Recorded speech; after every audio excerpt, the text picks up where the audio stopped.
All praise to Shri Prabhupada. Om Namo Bhagavate Vasudevaya. Om Namo Bhagavate Vasudevaya. Om Namo Bhagavate Vasudevaya.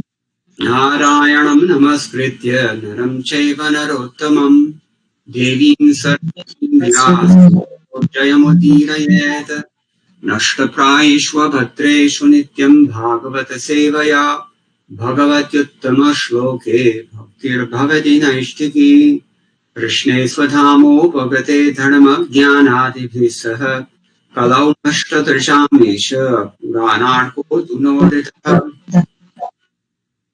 Is Grantaraj Srimad first canto, chapter 18, text number 21.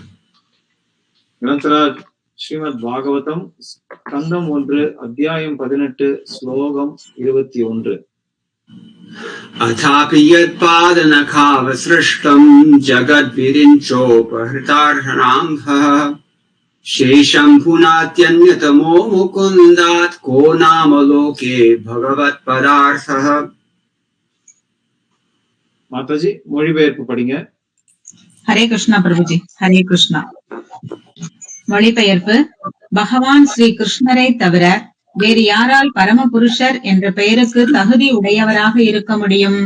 சிவபெருமானை வணக்கத்துடன் வரவேற்று உபசரிப்பதற்காக பிரம்மதேவர் பகவானின் பாத நகங்களிலிருந்து வெளிப்படும் நீரை சேகரித்து அவருக்கு கொடுத்தார். இதே நீர், அதாவது கங்கை, சிவபெருமான் உட்பட முழு பிரபஞ்சத்தையும் தூய்மைப்படுத்துகிறது. பொருளுரை. வேத இலக்கியங்கள் பல கடவுள்களை பற்றி குறிப்பிடுவதாக அறியாமையில் உள்ளவர்கள் கருதுகின்றனர்.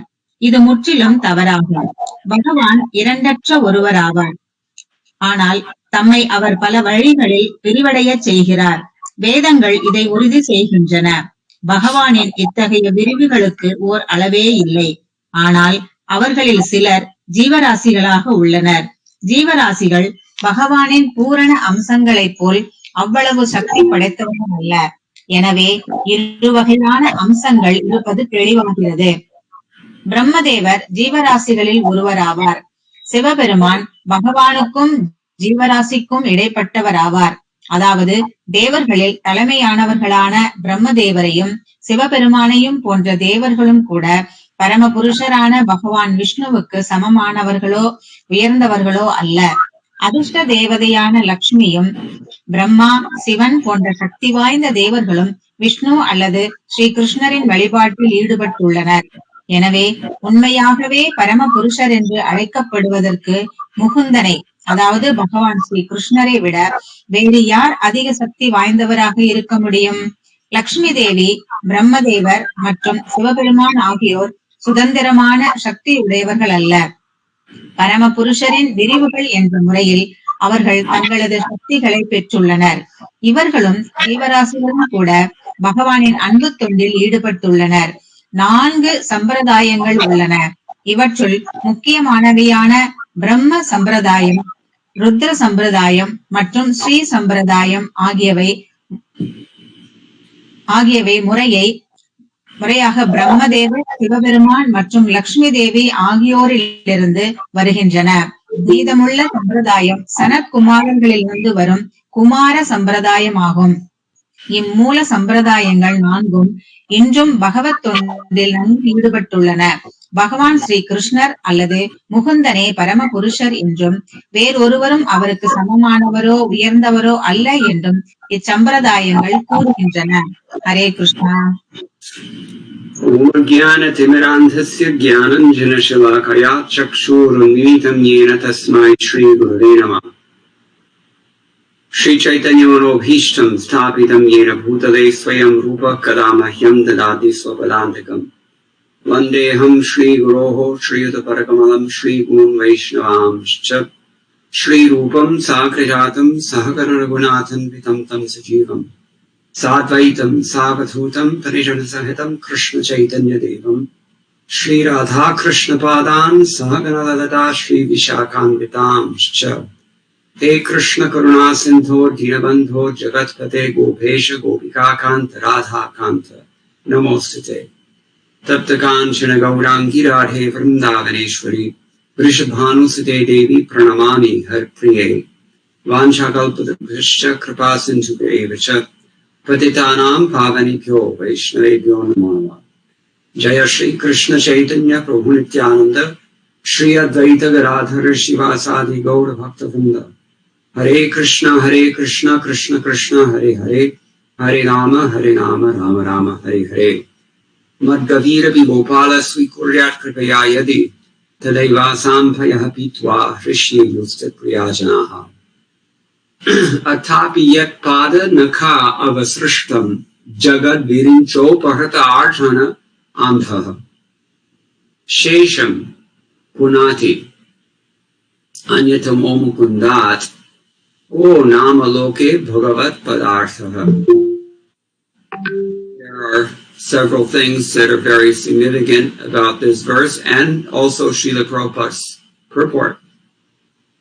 இந்த ஸ்லோகத்துல வந்து நிறைய சொல்ல வேண்டியது இருக்கு. பிரபுபாதருடைய பொருளுரையும் இதுக்கு பொருத்தமானது. The problem is that they're easy to miss.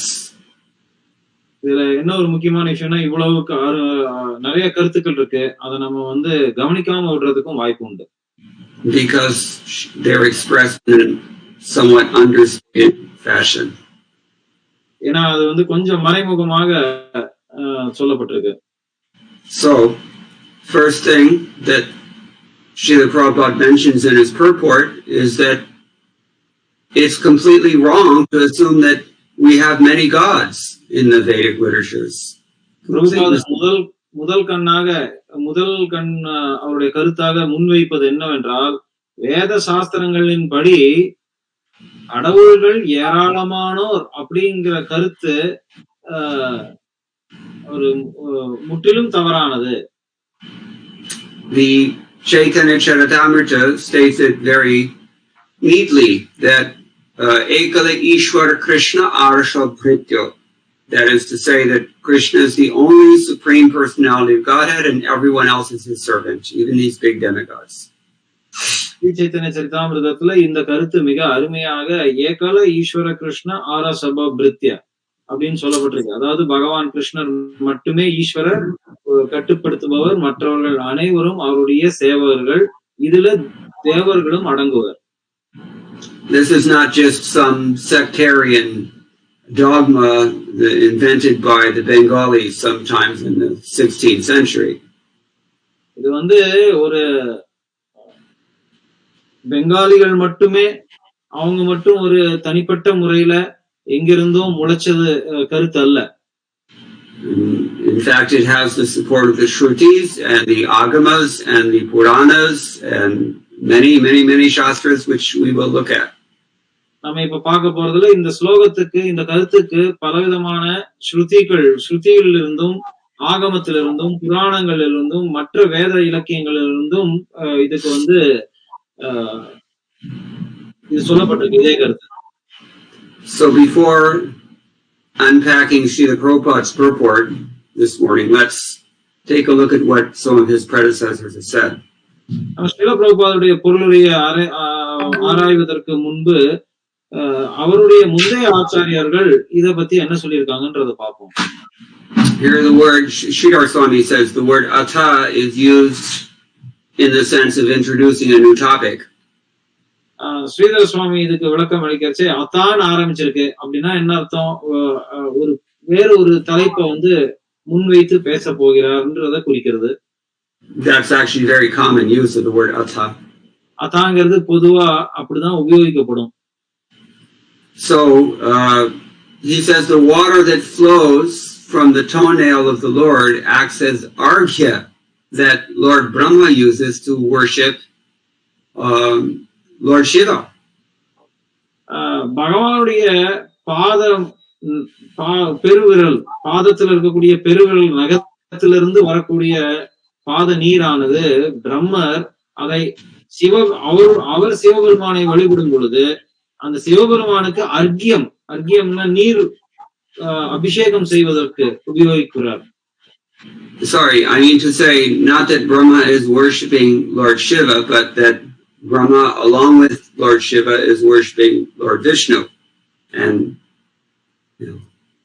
அதாவது நான் என்ன சொல்ல வந்தேன்னா, பிரம்மர் வந்து சிவனை வழிபடுகிறார்ன்றது அர்த்தம் இல்லை. இங்க பிரம்மரும் சிவனும் சேர்ந்து பகவான் விஷ்ணுவை வழிபடுகிறார்கள். And they take that water which has washed Lord Vishnu's lotus feet and they keep it on their heads because it purifies the entire universe. பிரம்மரும் சரி சிவனும் சரி பகவானுடைய பாதத்திலிருந்து பாதத்தை அலம்பி விட்ட பிறகு வரக்கூடிய நீரானது பிரம்மரும் சிவனும் மற்ற தேவர்களும் தங்களுடைய தலையில சிரத்துல ஏற்றுக்கொண்டு போற்றி புகழ்கின்றனர். ஏன்னா அது அவர்களை தூய்மை செய்கிறது. So here it says Sesham Punati. That means along with Lord Shiva, the whole universe is purified by this Charanamritam. இந்த ஸ்லோகத்துல சேஷம் புனாத்திங்கிற வார்த்தை என்ன சொல்றதுன்னா, சிவன் உட்பட அனைத்து பிரபஞ்சமே வந்து இந்த சரணாமிரதத்தினால தூய்மை அடைகிறது. Isha means Lord Shiva. What, Prabhu? Isha means Lord Shiva. பொதுவா ஈசன் அப்படிங்கிறது சிவனை குறிக்கிறது. So that's the first thing he says, and he adds here that there is mention of both Virinchopakratam and Saisham. This is to show that these two are servants of Lord Vishnu. விரிஞ்சோபகிருத்தம் அப்படிங்கிற வார்த்தையும் ஈஷம் அப்படிங்கிற வார்த்தையும் இங்க உபயோகிக்கப்பட்டிருக்கு. என்ன தெளிவா சொல்றதுன்னா, பிரம்மரும் சரி சிவனும் சரி இருவருமே பகவான் விஷ்ணுவுடைய சேவகர்கள். Therefore, who except for Mukunda deserves the name Bhagavan. அதனால முகுந்தரை தவிர பகவான்கிற வார்த்தை யாருக்கு பொருத்தமாகும்? Sa eva sarveshvara iti artha. Therefore, the conclusion is that he alone is the Lord of everyone. இதுல இருந்து என்ன தீர்மானம்னா, அனைவருக்கும் பகவான் முகுந்தரே இறைவன். Now, in the previous verses, we've been hearing about the glories of Lord Ananta. It's specifically emphasized that the Lord is unlimited and his qualities are unlimited, etc. இதுக்கு முந்தைய ஸ்லோகங்கள்ல பகவான் அனந்தர் அப்படின்னு விளக்கப்படுறார். அதனுடைய பொருள் என்ன? அவர் வந்து எல்லைக்கு உட்பட்டவர் அல்ல, எல்லையற்றவர். அதனால அவருக்கு பேர் அனந்தர்னு சொல்லி பார்த்தோம். So Jiva Goswami mentions in his Krama Sandarbha. ஜீவ கோஸ்வாமி தமது கிரம சந்தர்ப்பத்துல இதையும் மேற்கோள் காட்டுறார். Tasya chananta gunasya mahatsvad abhivyaktatvam vidarshayati atheti sesham punatityatreshyapi pavitrikaranam akhandatma gunadhishthanatvepi tad aveshakhandanam gneyam. This verse beginning with Atha shows the tangible, tangible demonstration of the great quality, unlimited qualities in the great Lord. இங்க Prabhu, you have to rephrase that for me. Yeah, it's awkward. This verse tangibly demonstrates how the great Lord Hari has unlimited qualities. பகவான் ஹரிக்கு எல்லையற்ற குணங்கள் உண்டு அப்படிங்கறத இந்த ஸ்லோகம் நிதர்சனமாக நமக்கு கண்கூடாக காட்டுறது. And he says that by mentioning Saisham, even more Shiva implication should be understood here. ஈஷம்ங்கிற வார்த்தை சொல்லி இருக்கிறதுனால இதுல வந்து பகவான் சிவபெருமானும் சேர்க்கப்பட்டிருக்காருங்கிறத புரிஞ்சுக்கணும். Although Lord Shiva embodies the greatest identity with Krishna's many qualities, he has the largest number of qualities, that is to say, still he's only a partial Avesha form of the Lord. இருக்கிறவங்க மற்றவர்கள் எல்லாத்துலயுமே சிவபெருமான் தான் வந்து கிருஷ்ணருடைய குணங்கள்ல அதிகபட்சம் கொண்டு இருக்கிறார் அப்படிங்கிற பட்சத்துல இருந்தாலும் அவரும் விஷ்ணுவுக்கு நிகர் இல்லை, அவருடைய ஒரு ஆவேசமாக தான் கருதப்படுகிறார். Vishwanath Chakravarti Thakur also says that the water which flows from almost the same thing as Sridhar Swami. Verbatim, he says the same thing. Viswanatha சக்கரவர்த்தி டாக்கூரோ ஸ்ரீதர சுவாமி என்ன சொன்னாரோ அதே மாதிரி வார்த்தைக்கு வார்த்தை ஒரே கருத்தை தான் சொல்றாரு. And he comes to the same conclusion. Bhagavan, truly speaking, Bhagavan, the word Bhagavan cannot really apply to anyone other than Mukunda, the Supreme Personality of Godhead. அவரும் அதே தீர்மானத்துக்கு தான் வர்றாரு. அவருடைய தீர்மானம் என்னன்னா, பகவான் முகுந்தருக்கு தவிர இந்த பகவான்கிற வார்த்தை வேற யாருக்குமே பொருத்தமானதல்ல. Bhagavat Parasyartha Sarveshvaraha Sa Eveti Arthaha means only he is the Lord of everyone.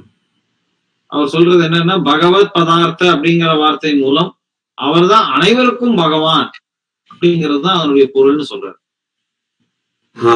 And evam cha jagati sarvokrishta lakshmi brahma shiva eva tad padam sevamanas tasya mohotkarsha suchayantiti vakyartha. This sentence actually means, or this phrase actually means, that because the most elevated persons in the universe are serving his lotus feet, persons such as Brahma, Lakshmi, and Shiva, this points out that he is the Supreme. It's enough to say that he is the Supreme. பிரம்மர், Lakshmi, Sivan போன்ற மிக உயர்ந்த நபர்களும் சக்தி வாய்ந்த நபர்களும் பகவான் விஷ்ணுவை வழிபடுவதனால அவர் தான் இங்க பகவான் அப்படின்னு சொல்றதுக்கு நிரூபிக்கிறதுக்கு போதுமான அளவுக்கு சாட்சியாகும். These are the main commentaries, Gaudiya Vaishnava commentaries on the Srimad Bhagavatam. இந்த ஸ்லோகங்களுக்கு கௌடிய வைஷ்ணவர்கள் கொடுத்த வியாக்கியானங்கள்ல இவையே முக்கியமானவை. I didn't check, but it's safe to assume that Madhvacharya concurs, Ramanujacharya concurs, Nimbarkacharya and Vallabhacharya concur. நான் தனித்தனியா போய் ஒவ்வொருத்தருடைய ஆச்சாரியர்களுடைய கருத்து, மற்ற ஆச்சாரியர்கள் கருத்து நான் பார்க்கல. பட் இருந்தாலும் மத்வாச்சாரியர், ராமானுஜாச்சாரியர், நிம்பார்க்காச்சாரியர் மற்றும் அனைத்து ஆச்சாரியர்களும் இந்த வல்லபாச்சாரியார் உட்பட அனைவரும் இதே கருத்தை தான் கூறுவார்கள். இதுல அவர்களுக்கு பேதம் இருக்காது என்பது உறுதி. And up until this point, we haven't heard any of these commentators discussing the four sampradayas, which is something that Srila Prabhupada brings up in his purport. இதுவரைக்கும் நம்ம மற்ற வியாக்கியானங்கள்ல 4 சம்பிரதாயங்களை பத்தி சொல்றத நம்ம பார்க்கல. ஆனா பிரபுபாதுடைய பொருளுரையில அதை கொண்டு வர்றார். But since we've mentioned Brahma and Shiva in this shloka, and there's also Lakshmi and Kumars, we can point out that they each have their own sampradayas. பிரம்மர், Sivan அப்படிங்கிறவங்கள குறிப்பிடப்பட்டிருக்கோம். அதே போல லக்ஷ்மியும் சரி, குமாரர்களும், பிரம்மருடைய குமாரர்களும் அவர்களுக்கு தனி சம்பிரதாயம் இருக்கு என்பதை நம்ம புரிஞ்சுக்கலாம். The Brahma Sampradaya was later on fortified by Shripad Ananda Tirtha Madhvacharya. பிரம்ம சம்பிரதாயத்தை மேலும் வளர்த்தது ஆனந்த தீர்த்தர்னு அழைக்கப்படக்கூடிய Madhvacharya. We lost power. Mukunda lost power at his end.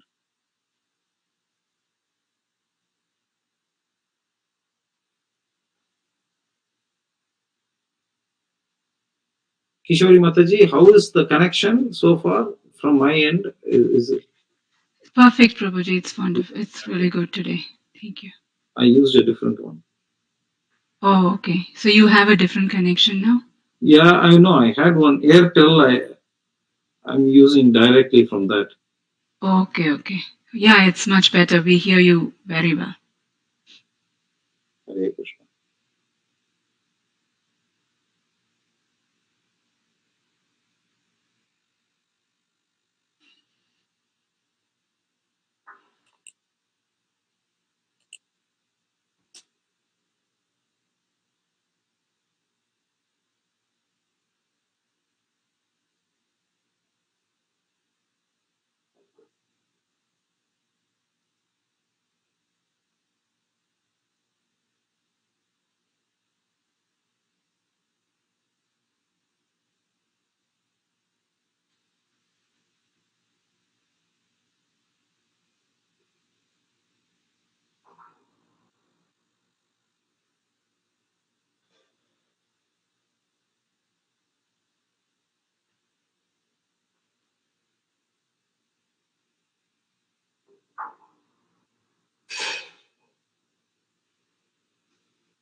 Hare Krishna, Prabhu.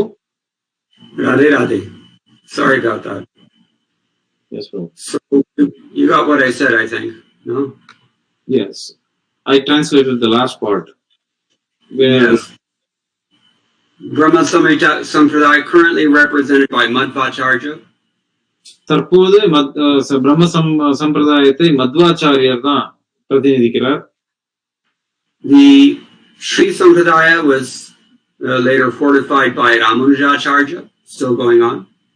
Sri சம்பிரதாயம் அழைக்கப்படக்கூடியது வந்து ராமானுஜர் பிற்காலத்துல அவர் அதை எடுத்தார். இன்னைக்கும் அது தொடர்ந்து வந்துட்டு இருக்கு.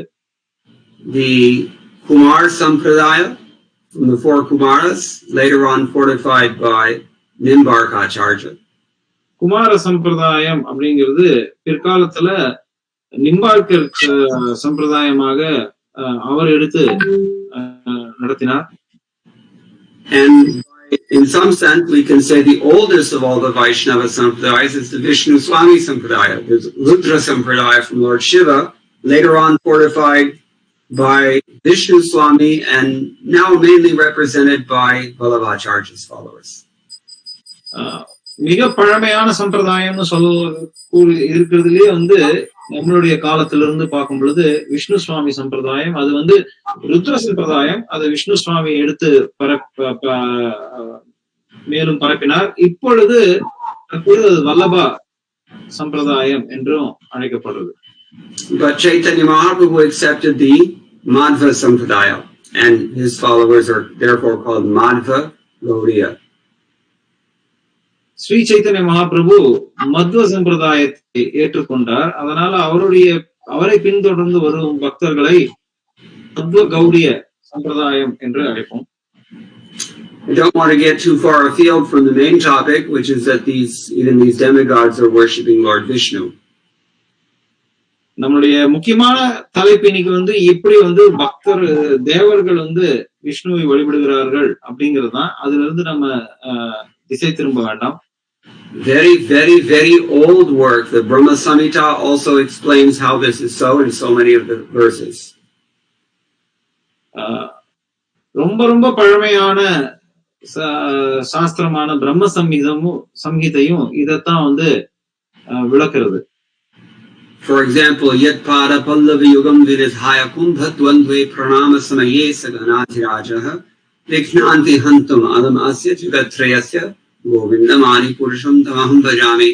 Everyone knows Ganesh is Vikhneshwara Pratama Pujya, and he is destroying all the obstacles for the progress of the three worlds, but he gets that power to destroy obstacles from worshipping the lotus feet of Lord Vishnu.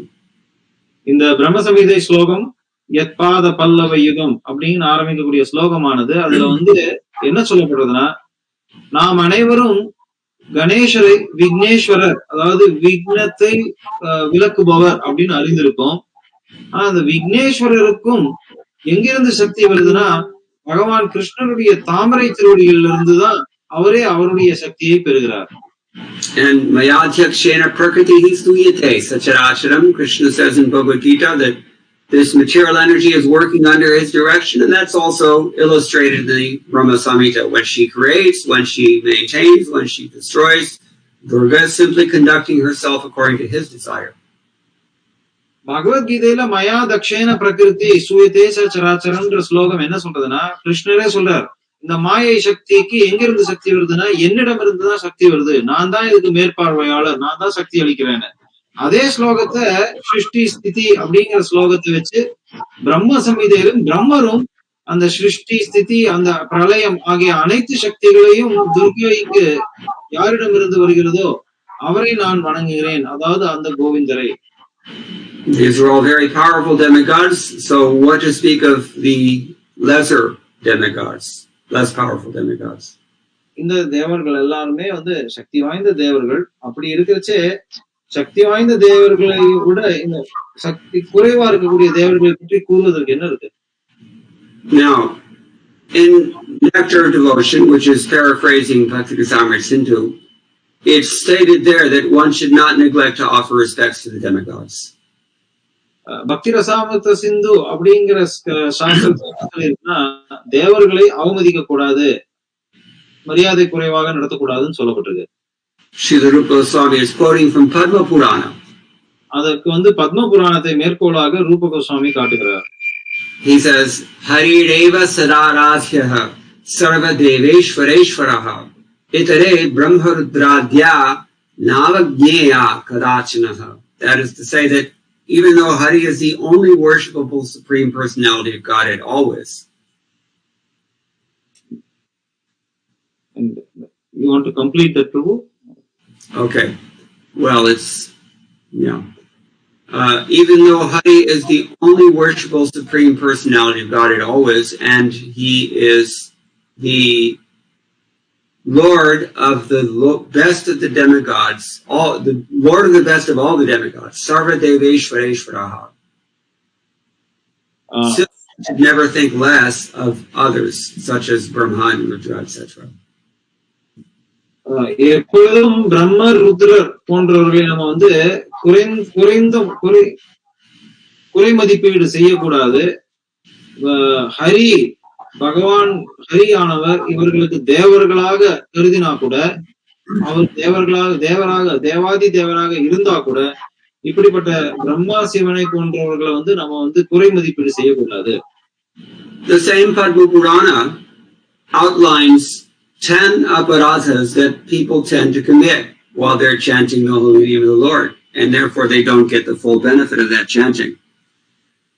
அதே பத்ம புராணத்துல பகவானுடைய புனித நாமத்தை ஹரிநாமத்தை உச்சரிப்பவர்கள் அபராதங்கள் இருக்கிறார்கள், 10 விதமான அபராதங்கள். அதனாலதான் அவர்களுக்கு இந்த அபராதங்கள் காரணமாக ஹரிநாம உச்சரித்தும் அவர்கள் முழு பயன் பெறுவதில்லை. So the second offense in that list is what we can call the Indian offense. அந்த 10 அபராதங்கள்ல இரண்டாம் இடத்தில் இருக்கும் அபராதம் பொதுவாக இந்திய மக்கள் இழைக்கக்கூடிய அபராதம். I don't mean to offend anyone, but the fact is that it's more common here in India than it is elsewhere in the world. இந்தியர்களை குறை சொல்லி அவர்களை இது பண்றதுக்கு நான் அவர்களை தாழ்த்தி பேச நான் சொல்லல. இருந்தாலும் பொதுவாக இந்த அபராதம் இந்தியாவுல பொதுவான கருத்தாக இருக்கு. That's because of the confused state of modern Hinduism. ஏன் அப்படி ஆயிருக்குன்னா நவீன காலத்துல இந்து மதம் இவ்வாறு திரிவடைந்திருக்கு. In the Western countries, all the foreign countries, there are other offenses that people tend to offend more. மேலை நாடுகளிலேயோ இந்த அபராத காட்டிலும் மற்ற அபராதங்களை அதிகமாக அவர்கள் புரிவார்கள். Sometimes we find among the Europeans and Americans there's a tendency to dismiss the Smriti Shastras as less important. For example, Manusmriti. America நாட்டை சேர்ந்தவர்களும் ஐரோப்பிய நாட்டில் இருக்கக்கூடிய பக்தர்கள் பொதுவாக இந்த ஸ்மிருதி சாஸ்திரம், அதாவது மனுஸ்மிருதியை அவதூறு பேசுவது நம்ம பார்த்திருக்கோம். So, we don't need these things. These are Hindu things and these are for the conditioned souls, but we're Vaishnavas. This is the attitude. எப்படி அவங்க என்ன அணுகுமுறை வைத்திருக்கிறார்கள்னா, இந்த மனுஸ்மிருதி இதெல்லாம் இந்துக்களுக்கு, நம்ம வைஷ்ணவர்கள் நமக்கு இந்த சடங்குகள் எல்லாம் தேவையில்லை அப்படின்ற கருத்தை மேற்கொண்டு அவர்கள் அதை நிராகரிக்கிறார்கள். That's another huge mistake. அது ஒரு மிக மிக பெரிய தவறு. It is a misconception that makes genuine sambandha gyan impossible. இப்படிப்பட்ட தவறான கருத்துக்களை வச்சிருந்தா உண்மையிலேயே உண்மையான நேர்மையான சம்பந்த ஞானத்தை பெறுவது சாத்தியமல்ல. And without sambandha gyan, there's no question of avidya or prayojana, prema.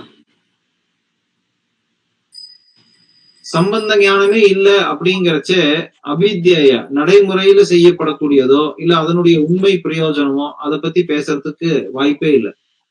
But we're talking about the second offense. Shivasya Shri Vishnurya Ihogana Namadi Sakalam Dhya Bhinnam Pashyet Sakalo Harinama Hitakaraha.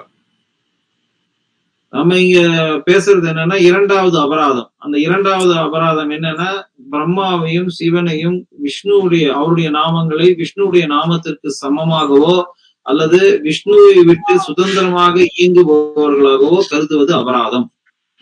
That is to say that the name of Hari becomes ahitakara for anyone who fails to distinguish Lord Vishnu from all others. இது என்ன சொல்ல வரணும்னா, பகவான் ஹரியுடைய நாமத்தை மற்றவர்களிடமிருந்து பேதம் காண தெரியாதவர்கள், காண இயலாதவர்கள் அப்படிங்கிறதுதான் அபராதம்.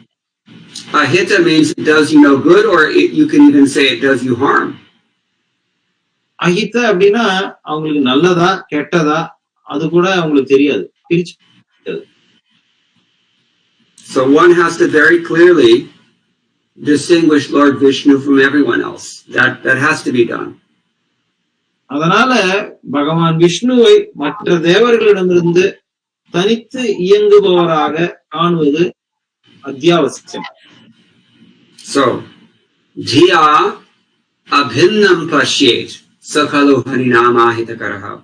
If someone sees all the gods as being the same, that is an offense. அதாவது எல்லா கடவுளும் ஒரே நிலையில இருக்கக்கூடியவர்கள் அப்படின்னு கருதுபவர்கள், அது அபராதம். But it can also be read dhiya abhinnam pashyet sakalo harinama hitakaraha. That the Lord, the holy name, is also not beneficial to someone who fails to identify exalted demigods with Lord Vishnu in the sense that they are all his empowered representatives. அதே சமயத்துல சக்தி வாய்ந்த தேவர்களை நம்ம குறை மதிப்பு செய்தாலோ இல்ல பகவானுடைய பிரதிநிதிகள், கிருஷ்ணருடைய பிரதிநிதிகள் அப்படிங்கிறத ஏற்றுக்கொள்ளாமல் இருந்தாலோ அதுவும் ஒரு அபராதம். For example, if someone is a soldier, he has to respect what his sergeant says, even though the general is more powerful than a sergeant. இப்போ உதாரணத்துக்கு எடுத்துக்கலாம், ஒரு ஒரு சிப்பாய், ஒரு முதல்ல இருக்கக்கூடிய சிப்பாய் தன்னுடைய அவருடைய அதிகாரிய மதிச்சே ஆகணும். அவருடைய அதிகாரி வேணா பட தளபதி, அவருக்கும் மேல இருக்கக்கூடிய சேனாதிபதி அவருக்கு அடிபணிந்திருக்கலாம். ஆனா தன்னுடைய படையின் தலைவர் யாரோ அவரை அவர் மதிச்சே ஆகணும். Or in any organization, any of its designated officers has to be respected as having the authority of the entire organization. நம்ம எந்த ஒரு இயக்கத்தை எடுத்துக்கிட்டு இருந்தாலும், எந்த ஒரு நிர்வாகத்தை எடுத்துக்கிட்டாலும், அந்த நிர்வாகத்தில் இருக்கக்கூடிய அதிகாரிகளுக்கு நம்ம நிர்வாகத்தின் அதிகாரம் அவர்களுக்கு கொடுக்கப்பட்டிருக்கு அப்படிங்கறத ஏற்றுக்கொண்டே ஆக வேண்டும். Srila Prabhupada's purport elaborates on this. We'll return to that in a moment. பிரபுபாதுடைய பொருளுரை இதை நல்லா விலாவரியா சொல்றது. இப்ப கொஞ்ச நேரத்துல அதை பார்க்க இருக்கோம். But the point is that you have to respect the position of these demigods because they are empowered representatives of Lord Vishnu. நம்ம என்னன்னா, பகவான் விஷ்ணுவால சக்தி அளிக்கப்பட்டவர்கள் தான் இந்த தேவர்கள், அவர் விஷ்ணுவுடைய சக்தி அளிக்கப்பட்ட சேவகர்கள் அப்படிங்கறத நம்ம நிச்சயமாக அங்கீகரிக்க வேண்டும். It's just like we say, Matri Devo Bhava, Pitri Devo Bhava, or Atiti Devo Bhava even. The same thing, same logic.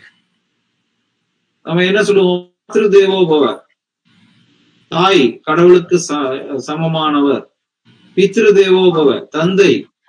இல்ல அதிதி தேவோ பவர்கள், அதிதி நம்முடைய விருந்தினர்கள் கூட கடவுளுக்கு சமமானவர்கள் சொல்லுவோம். அதே கருத்து தான்.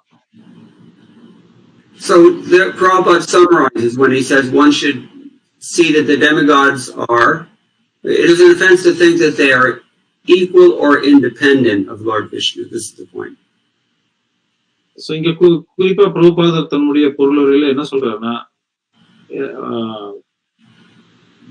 தேவர்களை விஷ்ணுவோட சமமாக கருதுவது தவறு, அபராதம். Or for that matter, the spiritual master. Everyone knows he's Jivatma, but he's representing God.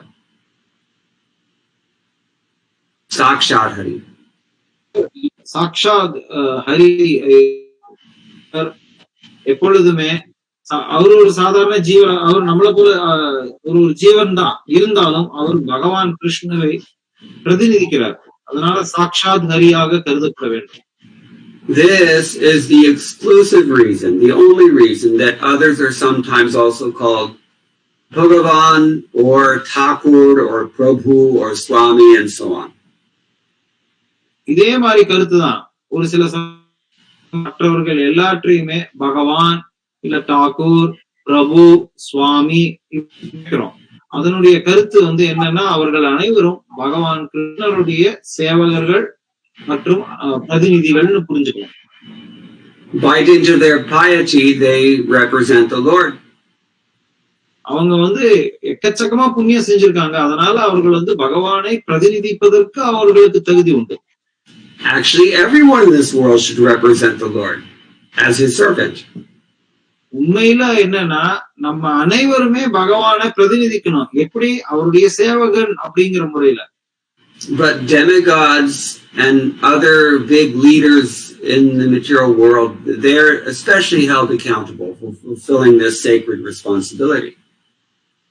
ஆனா தேவர்களோ இல்ல பெருந்தலைவர்கள், இந்த பௌதீக பிரபஞ்சத்தில் இருக்கக்கூடிய பௌதீக படைப்பில் இருக்கக்கூடிய பெருந்தலைவர்கள், அவங்க உயர்ந்த நிலையில எப்படி இருக்காங்கன்னா, அவங்க பகவானுடைய செயல்களை செய்வதற்கு அவர்களுக்கு தான் பொறுப்பும் இருக்கு. அதே சமயத்துல அவர்கள் அதுக்கு பதில் கூறும் நபர்களாக, பிரதிநிதிகளாக நியமிக்கப்பட்டுள்ளனர். This is why the Brahmanas are called Bhudevas, gods of the earth. இதே காரணம் தான் ஏன் பிராமணனுக்கு அதிக மதிப்பு கொடுத்து பூதேவர், அதாவது இந்த மண் உலகத்தில் கடவுள் அப்படின்னு சொல்றோம். இதே காரணம் தான். And the kings are called Naradevas, the gods among men.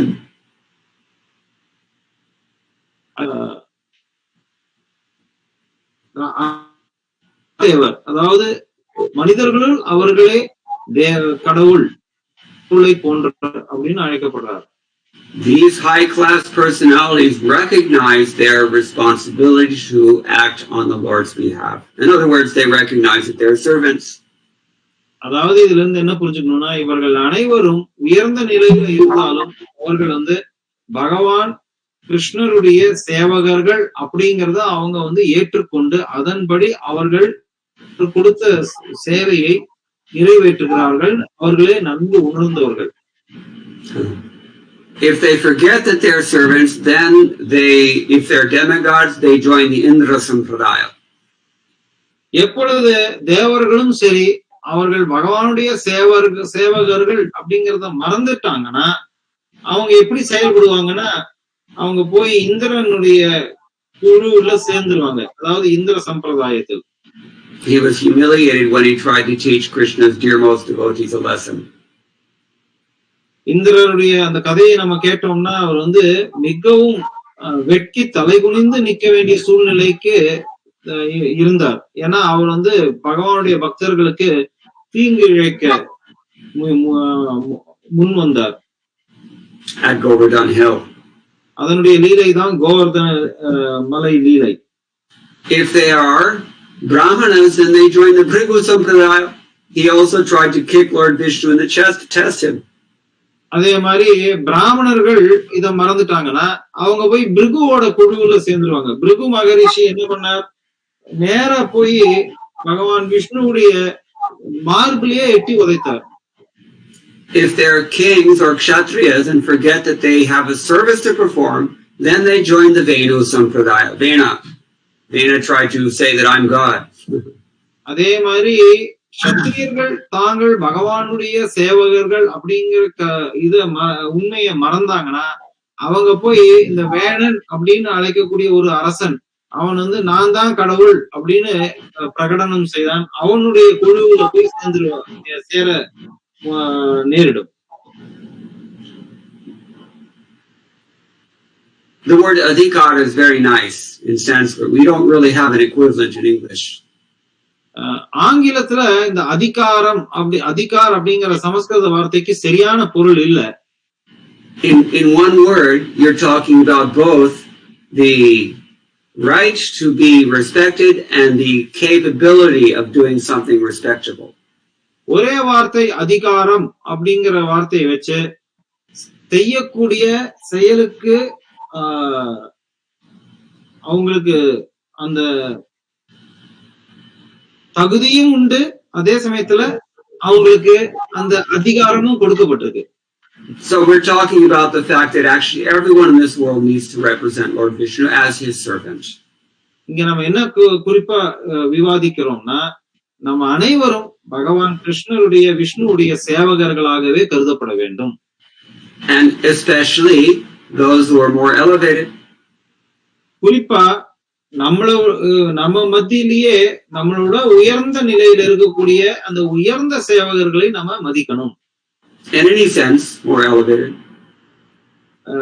பக்தின்னு சொல்லல, எல்லா விதத்திலுமே எந்த விதத்திலுமாவது அவங்க நம்மளோட உயர்ந்தவர்களாக இருந்தா அதை நம்ம மதிக்கணும், அவர்களை மதிக்கணும். Therefore, all Indians also have a special responsibility to act as representatives of the Lord. இந்த விதத்துலதான் இந்தியத்துல பிறந்த மக்களுக்கு பகவான் கிருஷ்ணனுடைய பிரதிநிதிகளாக செயல்படுவதற்கு பொறுப்பு உண்டு.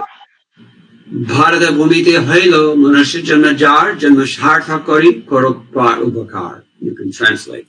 யாரெல்லாம் பாரத பூமியில பிறந்திருக்காங்களோ அவங்க தங்களுடைய சுயமாக பாதுகாக்கிறத விட முக்கியமானது அவங்க அனைவர்களுக்கும் மிக உயர்ந்த நன்மையை செய்வது அவர்களுடைய கடமை என்று சைத்தன்ய மகாபிரபு இந்த ஸ்லோகத்தை சொல்றார்.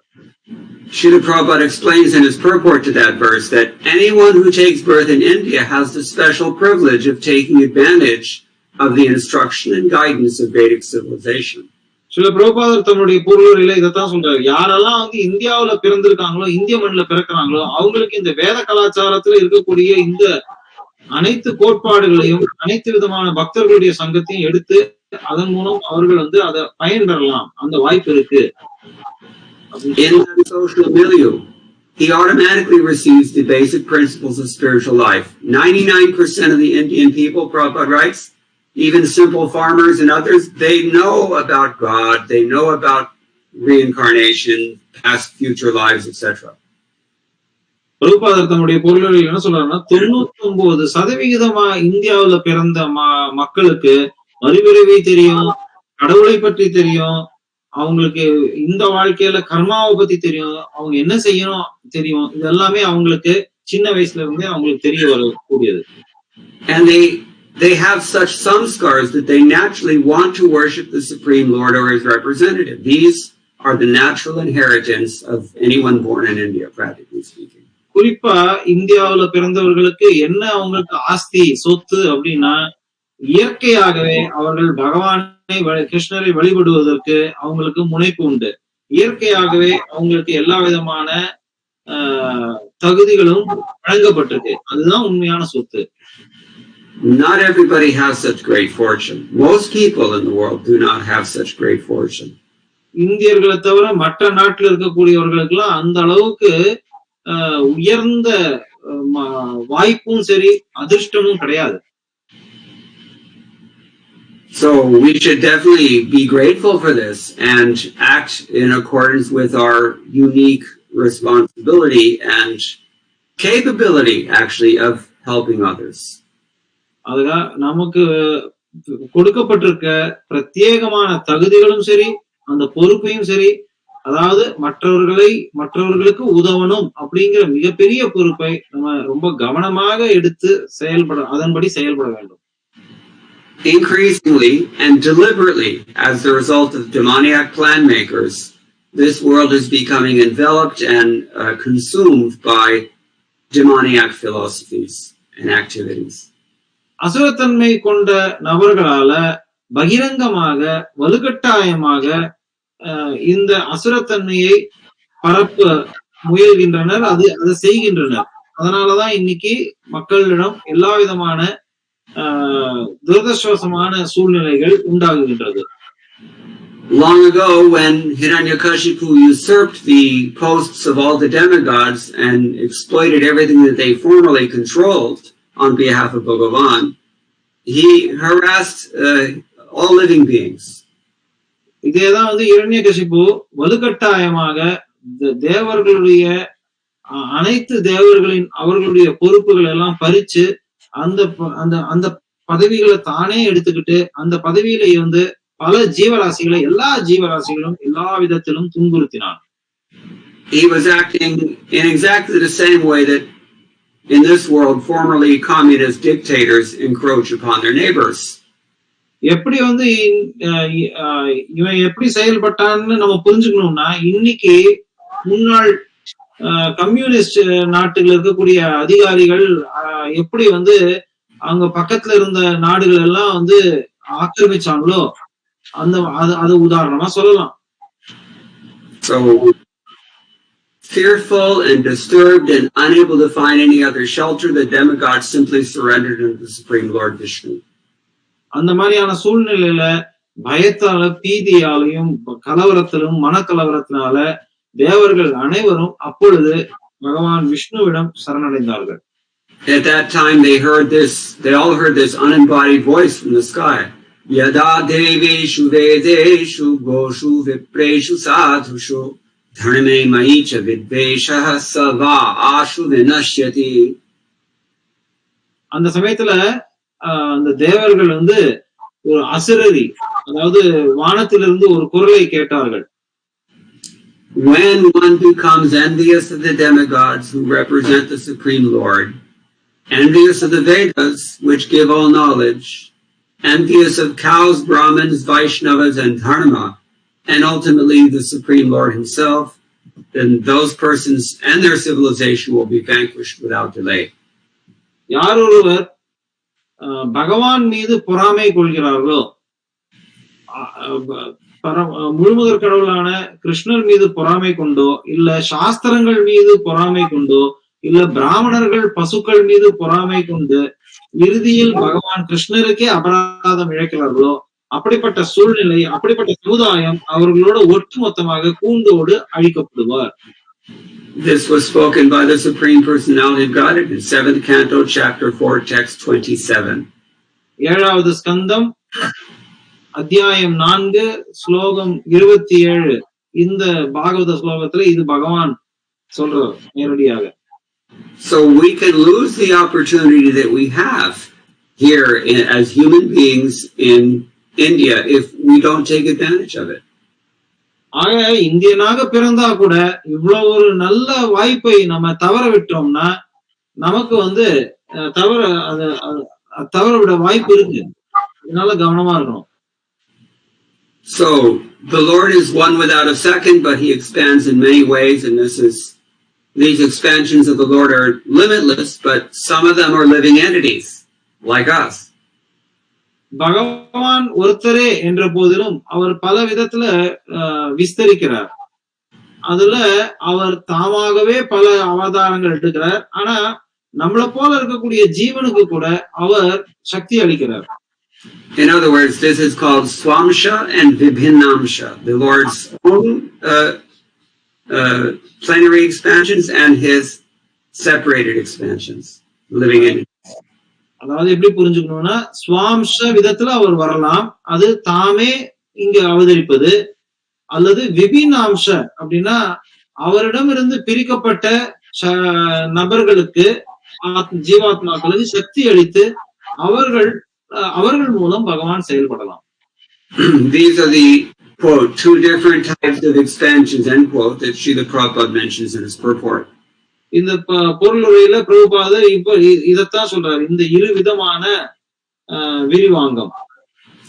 Then he says something very interesting. Lord Brahma is generally one of the living entities. ரொம்ப சுவாரஸ்யமான கருத்து ஒண்ணு சொல்றார். பிரம்மர் பொதுவா ஒரு ஜீவராசிகளுள் ஒருத்தராக கணக்கிடப்படுகிறார். You can become Brahma. நீங்களும் நானும் கூட பிரம்மன் ஆகலாம். In fact, you already did. சொல்லப்போனா நீங்க பிரம்மராக இருந்தீங்க. One's first birth in this world generally is as Lord Brahma. ஒவ்வொருத்தருடைய முதல் பிறவி பொதுவா பிரம்மராக தான் பிறக்கிறோம் இந்த உலகத்துல.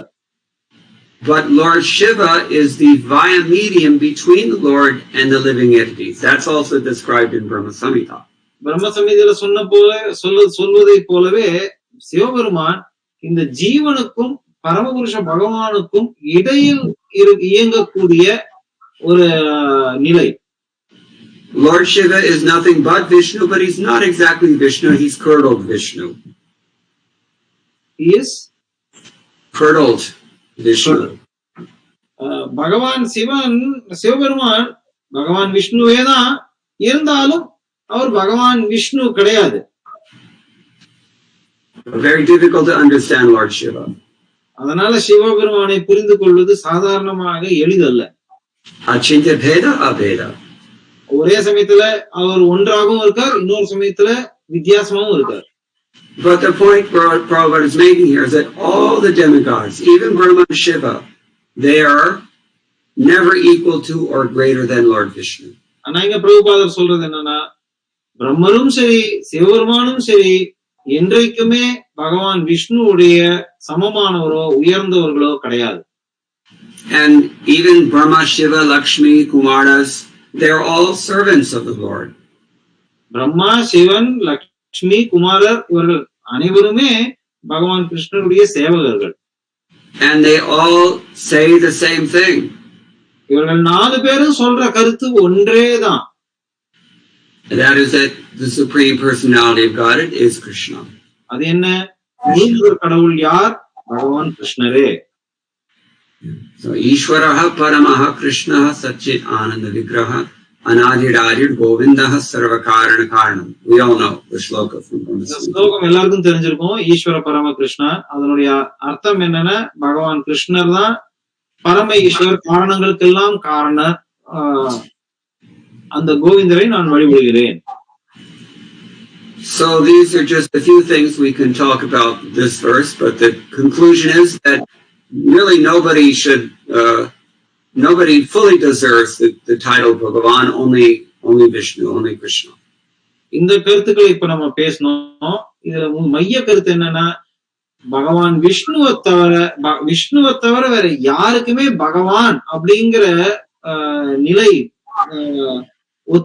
பொருந்தாது. So although there's much more to say about this, our time is limited, so I'm going to stop here and ask if anyone has any questions or comments. எவ்வளவோ இத பத்தி பேசலாம் இங்க, ஆனா இப்ப நான் இதோட நிறுத்திக்க விரும்புறேன். யாருக்காவது கேள்விகள் கருத்துக்கள் இருந்தா இப்ப அதை பத்தி நம்ம கேட்டு விவாதிக்கலாம்.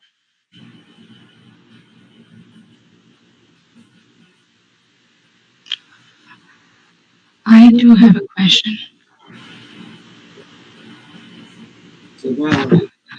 I don't see anybody else raising hand. Yes, Mataji, please go ahead. Hare Krishna, Prabhuji, Dandavat Pranam, Jai Shri Prabhupada. So we had seen in the previous class, Brahma and Shiva. I think I can't remember whom you were quoting. One of the Acharya's commentaries. It said datum adatum samarchaha. So basically, they are capable of giving and taking away. And I think you had mentioned there that it's bhakti, that they can give and take away.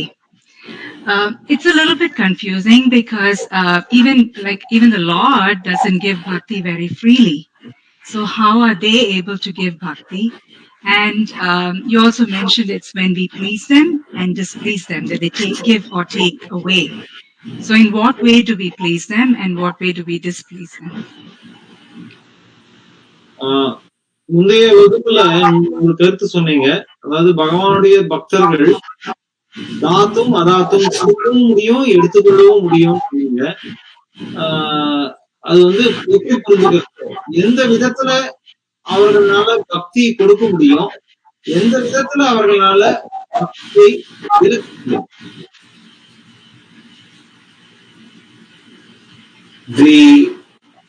The problem here is that we're living in two worlds at the same time.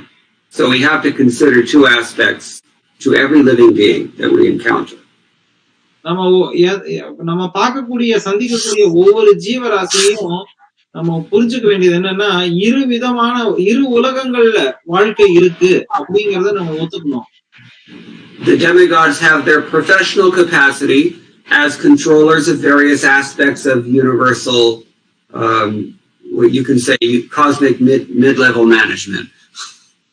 அதாவது முதல்ல நம்ம பார்க்கணும்னா தேவர்களுக்கு ஒரு தரப்புல அவங்களுடைய பொறுப்பு என்னன்னா இந்த பௌதீக பிரபஞ்சம் செயல்படுவதற்கு அவங்களுக்குன்னு ஒரு பொறுப்பு கொடுக்கப்பட்டிருக்கு. அவங்க அந்த பொறுப்பை ஏற்றதுனால அதன்படி அவங்களுக்கு ஒரு சில கடமைகள் இருக்கு. அவங்க அதன்படி செயல்படுகிறார்கள். இது முதல் கருத்து. But the demigods also have their personal capacity as individuals and devotees of the Lord. தேவர்களும் தனிப்பட்ட முறையில அவர்கள் பகவானுடைய பக்தர்கள் அப்படிங்கிறதுனால அவங்களுக்குன்னு தனிப்பட்ட முறையில ஒவ்வொரு தகுதிகளும் அவங்களால ஒரு சில விஷயங்களை செய்ய முடியும். In other words, we can approach them as gods or we can approach them as Vaishnavas. சுருக்கமா சொல்லணும்னா அவர்களை தேவர்களாக கடவுளாக நம்ம அணுகலாம், இல்ல அவர்களை பகவான் கிருஷ்ணருடைய பக்தரான வைஷ்ணவர்களாக அணுகலாம். The mundane materialists, which means most people, they cannot calculate in terms of these subtleties. They just see them all as gods and they're all the same. Thanks to Sankaracharya, this is a common mindset. பொதுவா மக்கள் இந்த மாதிரியான நுணுக்கமான விஷயங்கள் எல்லாம் அவங்க பாக்குறது இல்ல. அதனால எல்லாரையும் கடவுள் அப்படிங்கறத ஏத்துக்கிட்டு போயிடுறாங்க. இது சங்கராச்சாரியாருடைய பிரச்சாரத்தினால இது பொதுமக்கள் மேலும் இந்த திசையில தான் திருப்பப்படுகிறார்கள். But thanks to the mercy of their spiritual masters and Purvacharyas, the Vaishnavas have much more sukshma buddhi. ஆனா நம்மளுடைய முந்தைய ஆச்சாரியர்கள் அவங்களுடைய வைஷ்ணவர்களாக இருந்ததுனால அவங்களுக்கு சூக்ஷ்மமான இதை அணுகிறதுக்கு தெரிஞ்சிருந்தது. அதனால நம்ம அவர்களுக்கு நன்றி கடன் பட்டு இருக்கிறோம். So datum adatum va, that means that if they're going to give you something with respect to your mundane life, it's understood that you have no say in that matter. It's all just a function of your karma. It's going to happen or not.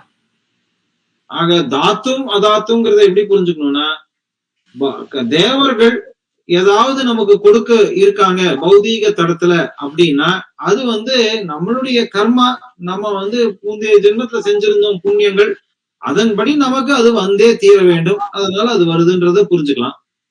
But even there, Krishna says, very quickly they will give results. So it seems as if you can actually influence them to cancel out some degree of your karma.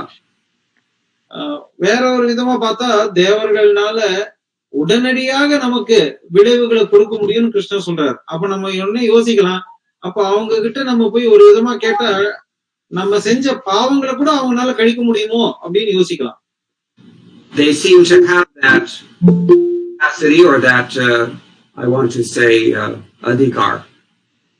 அவங்களுக்கு அந்த தகுதியும் அந்த அதிகாரமும் இருக்கு அப்படிங்கறத நம்ம ஏத்துக்கணும். தேவர்களுக்கு அந்த அதிகாரம் உண்டு. And of course that's why everybody worships demigods. It works. ஏன் தேவர்களை வழிபடுறாங்க மக்கள்? ஏன்னா அவங்க கண் கூட பாக்குறாங்க, அவங்களுக்கு அது வேலை செய்யறது அவங்களால பார்க்க முடியாது. But if our concern is advancing in spiritual life, and especially if our concern is getting the mercy of the Supreme Personality of Godhead, or entering the spiritual world and reviving our eternal relationship with the Lord, then we will approach the demigods with a very different spirit. ஆனா நம்மளுடைய இறுதி இலக்கு பகவான் கிருஷ்ணரை அடைந்து அவருடைய தாமரை திருவடிகள் அடைந்து அவருக்கு நம்ம தொண்டு செய்யணும், அதுதான் நம்மளுடைய குறிக்கோளாக இருந்ததுன்னா அப்படி நம்மளுடைய ஆன்மீக வாழ்க்கையை வளர்த்து கொண்டதுக்காக தேவர்களை அணுகுவது அந்த முறை முற்றிலும் மாறுபட்ட மனநிலையில இருக்கும். The demigods too will also notice this person is different and they will reciprocate in a very different way with us. அதே மாதிரி அந்த தேவர்களும் பார்ப்பாங்க, ஓ இந்த நபர் எங்கிட்ட பௌதீகமாக வர்றதில்ல, இவன் ஆன்மீக பலனுக்காக எங்கிட்ட வரான் அப்படிங்கறத பார்த்து அவங்கனால மத்த பொதுமக்கள் கிட்ட நடந்து கொள்ற விதம் மாதிரி இல்லாமல் பக்தர்கள் கிட்ட வேற விதமா நடந்துப்பாங்க. Some devotees are mixed. I mean to say some demigods are mixed devotees and some demigods are pure devotees also. That's another thing. இதுல நம்ம புரிஞ்சு கொள்ள வேண்டியது என்னன்னா ஒரு சில தேவர்கள் பக்தி கலந்து பௌதீகமும் பக்தியும் கலந்த தேவர்களாக இருக்காங்க. ஆனா ஒரு சில பக்தர்களோ பகவானின் தூய பக்தர்களாகவும் இருக்கிறார்கள். If they are mixed devotees, then their capacity to bless us with Krishna consciousness is limited. அந்த தேவர்களுக்கு ஒரு அவர்கள்ட்ட பௌதீகமும் ஆன்மீகமும் கலந்து இருக்கக்கூடிய பக்தர்களாக இருந்தாங்கன்னா அவங்களுக்கு நமக்கு எவ்வளவு தூரம் கிருஷ்ண பக்தியை கொடுப்பாங்க அப்படிங்கிறது ஒரு எல்லை உண்டு. But limitation for a demigod is still, they're very powerful. They can really help us. It's a fact. தேவர்களுக்கு எல்லை உட்பட்டவர்கள் அப்படிங்கிற இது இருந்தா கூட நம்மளை பொறுத்த வரைக்கும் அவங்க நமக்கு எக்கச்சக்கமா நிறைய விதத்துல நமக்கு உதவ முடியும். However, if the demigod is a pure devotee, then they can really take us back to Godhead, actually. And that's why Prabhupada mentions that they have these 4 sampradayas. ஆனா தேவர்கள் பகவானுடைய தூய பக்தர்களாக இருக்கும் பட்சத்தில் நிச்சயம் அவர்களே நம்மளை இந்த பூலோகத்திலிருந்து விடுவித்து நம்மளை ஆன்மீக லோகத்திற்கு அழைத்து செல்ல முடியும். அதைத்தான் பிரபுபாதர் இந்த 4 சம்பிரதாயங்களாக தம்முடைய பொருளுரையில கூறுகிறார். In this case, their mercy is totally spiritual and very powerful. It's going on for thousands of years. இந்த விதத்துல பார்க்கும் பொழுது அவர்களுடைய கருணை உண்மையிலேயே ஆன்மீகமயமானது. பல்லாண்டு நமக்கு அதை நீடித்திருப்பதை நம்ம இப்பவும் காண்கிறோம். Now, because life is as complicated as the Rajagopuram at Sri Rangam, therefore we have to also recognize that demigods are temporary. அதே சமயத்துல நம்ம என்ன புரிஞ்சுக்கணும்னா, நீங்க எல்லாம் ஸ்ரீரங்கத்துல இருக்கிற ராஜகோபுரத்தை பார்த்திருப்பீங்க. அது எவ்வளவு அதை கட்டுறதுங்கிறது அவ்வளவு சுலபம் இல்ல. அதை அமைச்சது இப்படி அதுல எக்கச்சக்கமா இருக்கு. அதே மாதிரிதான் தேவர்களும் அவர்களுடைய பத்தி நம்ம புரிஞ்சுக்கிறது கஷ்டம். தேவர்கள் நபர்கள்னு கிடையாது, தேவர்கள் எல்லாமே பதவிகள். And the new ones are coming in and going out all the time. அவங்களுடைய இதுலயும் பார்த்தா தேவர்கள் ஒருத்தர் ஒரு பதவியில இருக்காங்க, இன்னும் கொஞ்ச நாள் கழிச்சு அவங்க பதவி போயிடுது, வேற ஒருத்தர் அந்த பதவிய உட்கார்றாங்க. They have different personalities, different individuality, different character, etc., etc. அந்த இருக்கக்கூடிய ஒவ்வொரு தேவர்களுக்கும் தனிப்பட்ட முறையில அவங்களுக்குன்னு ஒவ்வொருத்தருக்கும் ஒவ்வொரு தனிப்பட்ட குணங்கள் இருக்கு, தனிப்பட்ட சுய விருப்பம், சுய இயற்கை எல்லாமே இருக்கு அவங்களுக்கும். Although professionally they fit that mold very well and they're recognizably, Brahma, Indra, Shiva, whoever, but on this more personal level, spiritual level, they're individuals. How you get their mercy, how you please them, it's going to differ according to the individual. இங்க பிரம்மா, சிவன், விஷ்ணு, பிரம்மா, சிவன், இந்திரன் போன்ற பல தேவர்கள் இருக்காங்க, பல பதவிகள் இருக்கு. அந்த பல பதவிகள்ல அவங்க பலவிதமான நன்மைகள் ஒருத்தருக்கு கொடுக்கலாம். இருப்பினும் பதவியில் இருக்கக்கூடிய ஒவ்வொரு நபர்களுக்கும் தனிப்பட்ட தனித்தன்மை, நபர் அப்படிங்கிற தனி குணம், சுய குணம் இருக்கு. அதனால நம்ம அவர்களுக்கு தகுந்தாற் போல் விருப்பமும் வேறுபாடும் இருக்கும், நம்மளுடைய வழிபாடும் வேறுபட்டு இருக்கும். But if you always act within the parameters of Guru Sadhu Shastra and you demonstrate your sincerity and you supplicate these demigods, then they will give you mercy. It's a fact. ஆனா நம்ம குரு, சாது, சாஸ்திரம், ஆன்மீக குருவின் கட்டளை இதெல்லாம் அடிப்படையில எடுத்துக்கிட்டு அதன்படி நம்ம முறையாக நேர்மையாக தேவர்களிடம் வணங்கினோம்னா, வணங்குறதுன்னா அவங்க கிட்ட போய் நம்ம சரியான விதத்துல பணியோட நடந்துட்டோம்னா அவர்கள் நமக்கு ஆன்மீக பயனை முற்றிலுமாக கொடுக்க முடியும். So this is what Rupa Goswami describes in his Bhakti Rasamrita Sindhu, that they have to be affectionately disposed, kindly disposed towards you, and they will give you mercy. இதத்தான் ரூப கோஸ்வாமி தம்முடைய பக்தி ரசாமிருத சிந்துல என்ன சொல்றாருன்னா, நம்ம தேவர்களை அணுகும் பொழுது தேவர்களும் நமக்கு அனுகூலமாக இருக்கணும் அப்படின்னா நம்ம முறையா நடந்துக்கணும். அது அந்த மாதிரி அவங்க கிட்ட நம்ம அந்த விதத்துல நடந்துக்கணும், சரியான விதத்துல சொல்றாரு. I hope that's okay. Yes, Prabhuji, thank you very much. Okay, now I'm going to end the class I hope that there's no more questions because I have a very busy day. So thank you all very much. All glories to Srila Prabhupada. Hare Krishna Prabhu. Mukunda Prabhu ki jai. Gaur Bhakta Vrinda ki jai. Hare Krishna. Hare Krishna.